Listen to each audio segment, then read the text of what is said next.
Gikan sa 16.7 DYIS FM Radio Ugyon, ari ang Ugyon Balita, impormasyon kag mga pahibalo.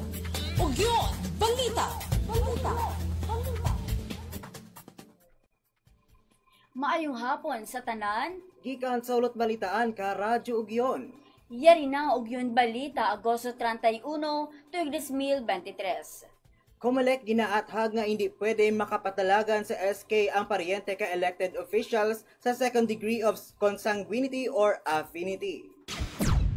1,163 na kakandidato sa eleksyon ang nag-file ka COC sa sulod ka 3 kaadlaw. Search for the Local Legislative Awards 2023 ginpasakupan ka 5 ka banwa sa Iloilo kag Pasig City. Santa Barbara Sangguniang Bayan first time nga nagpasakop sa Search for the Local Legislative Awards 2023.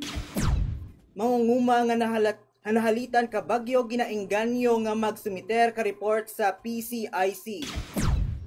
Kabataan sa Santa Barbara balik na sa klase.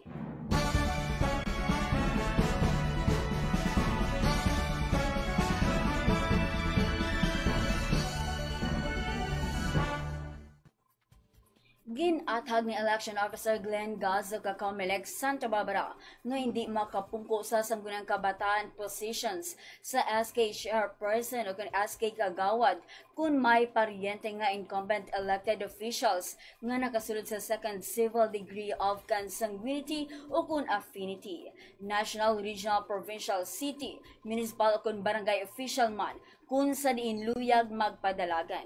Ginklaro man ka Comelec nga pwede gid ka padalagan ang magparyentehanay kung pareho malang nga aspirant o kung hindi incumbent ang paryente.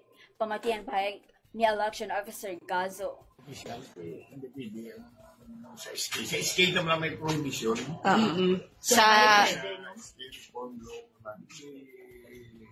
Pwede ka na, basta pwede din. Basta hindi incumbent. Comelec ginaathag nga hindi pwede kapadalagan sa SK ang paryente ka elected officials sa second degree of consanguinity o kung affinity.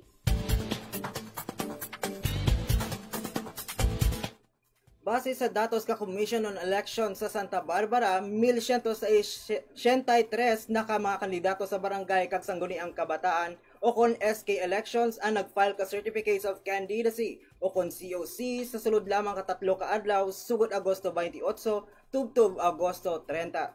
91 ang naghaboy kakalo para sa punong barangay, 609 sa barangay Kagawad, 78 sa SK Chairman kag 385 sa SK Kagawad aspirants. Ang filing ka COC ang tubtob na lamang sa Setyembre 2 Sabado nga adlaw. 1,163 na kandidato sa eleksyon ang nag-file ka COC sa sulod ka 3 ka adlaw.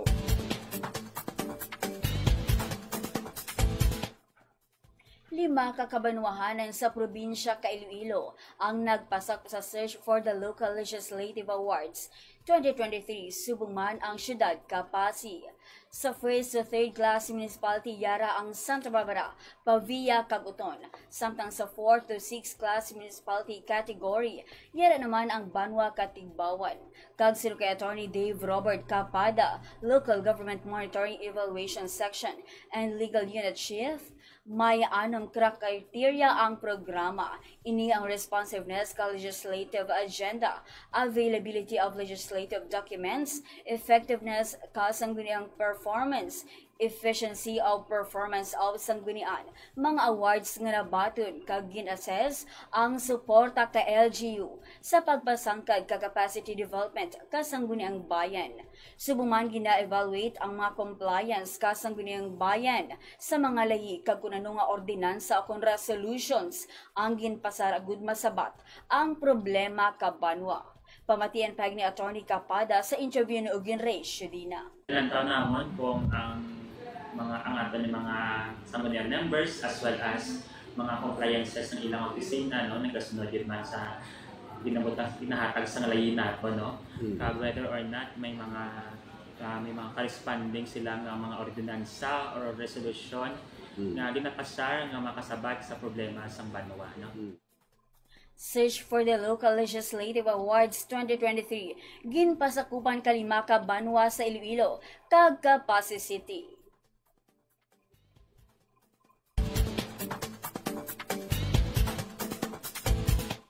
Kauna-unahan nga nagpasakop sa Search for the Local Legislative Awards 2023 ka Department of Interior and Local Government o kung DILG ang opisina kasangguniang bayan Santa Barbara.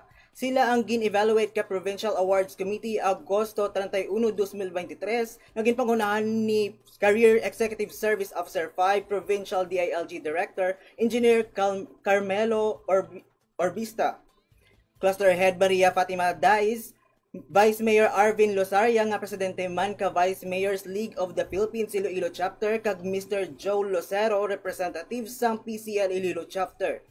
Kaupod sanday Dr. Micheline Rezano Assistant Department Head Provincial Agriculture Office, Ms. Riana Rosalia Hunsay representative ka Provincial Social Welfare and Development Office.